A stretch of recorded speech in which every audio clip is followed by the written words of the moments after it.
clip I wasn't really planning on posting, mainly because, this is more of a transit point, not really a destination. But hey, you know what, I'm here, and there's some interesting stuff to report, so you might as well, right? Now what I'm going to do is I'm going to kind of show you around, and then I'm going to walk and talk as I talk about this country and this city as we get a couple blocks down, so that this clip isn't 15 minutes long. So what I'm going to do right there, here in Oxford, this is Doha, Qatar, on the Gulf, not too far from Abu Dhabi and Dubai. Now this is the boardwalk right here. What you see here are some traditional fishing boats, from back when it was still port for trade, and now they're mainly meant for taking tourists out onto the Gulf and kind of showing them what life was like back in the day. Now down there is Old Doha. That is you can't really see it from here, but down there is a souk, which is an Arabic word for a marketplace, very similar to the one they have in Dubai, and that is the Museum of Islamic Art. Now, that's actually a lot cooler than it sounds.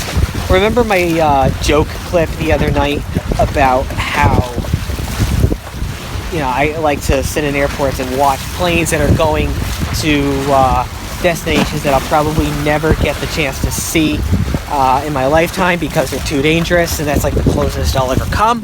Well, this is kind of the same thing, but in archaeological artifacts. So, it's the Museum of Islamic Art. It contains stuff like copies of the Quran and old scriptures and pots and dishes and weapons and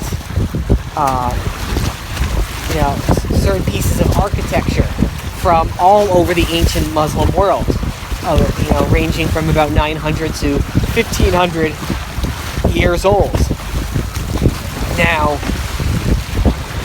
some of them are from Turkey, some of them are from India, some of them are from Iran, and some of them are from Egypt. That makes up the majority of them. But you'll also have some from places like Afghanistan, Yemen, Syria, and Iraq. So that was interesting to see. Now, that is New Doha. Lots of buildings going up, lots of construction, very much like Boston and Providence. And that building right there, that's gray cylinder looking one with the needle on top, that is Burj Khalifa. I'm sorry, not Burj Khalifa, Burj Qatar. Burj Khalifa is in Dubai. And it actually looks pretty sick when it lights up at night. Now, why am I here? When my destination was, throughout North Africa. Well, it's very difficult to get from country number 3 to country number 4 without going through Libya, which is dangerous, or going through Chad, which is just not practical and is time consuming and not something I would want to do on my own. So I am getting to a more major city like Doha, where you can actually get flights to places like my last country that are very hard to get to. But if I get into like a lot of the ins and outs and the logistics of the air travel, I'm going to start to lose you and start sounding like, Sheldon Cooper talking about science. So we're just going to leave it at that. Now, Qatar is known for 3 things. 1, it is the richest country in the world per capita. It has a average annual income of 86 grand in US dollars. I could only dream of making that much money. I've already seen 3 Lamborghinis race down this road in the short time that I've been here. Very much like Dubai. They drop natural gas back in 2005. I remember reporting about that to my civics class in high school, and you know, they have been just, you know, loaded, like absolutely loaded ever since. The second thing that they're known for is their national flag airline carrier, Qatar Airways. It rivals Emirates. You know that's a really good airline.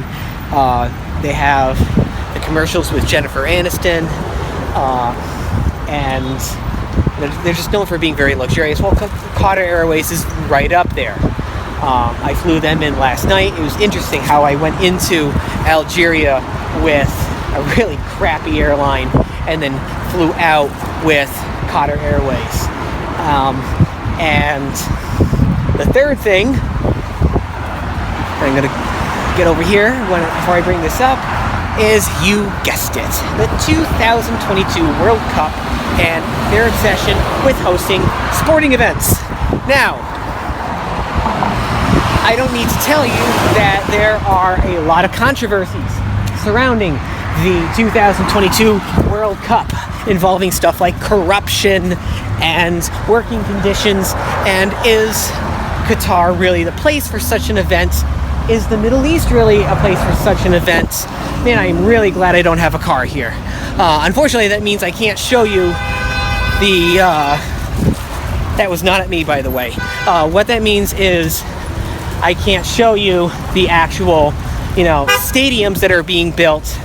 I can only show you the one that is already built, Khalifa Stadium, which is right up here. The technology is pretty cool. They use something called zero carbon cooling technology, but I mean, it's very similar to, you know, when you're at the grocery store and you have a like in the frozen aisle, that thing that you can kind of reach in, and that's usually where they keep frozen fish. You know, it's kind of like that with the stadiums. Now, oh, this is perfect timing. I'm going to get you a look at Khalifa Stadium, which, I mean, it's not that big, but